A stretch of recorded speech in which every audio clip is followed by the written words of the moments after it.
मोर बुझनी गालो चिक चिक चिक तोर डबी गालो चिक चिक चिक तोर बुझनी गालो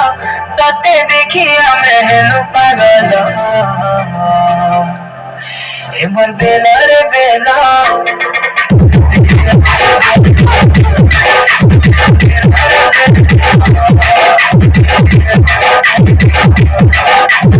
टिके टिके हले हले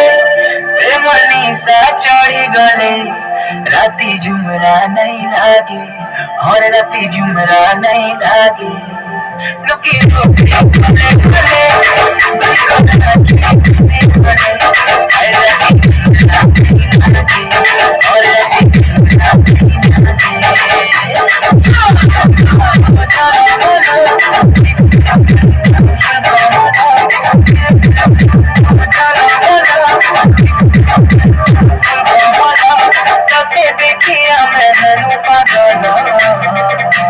DJ Chris Mix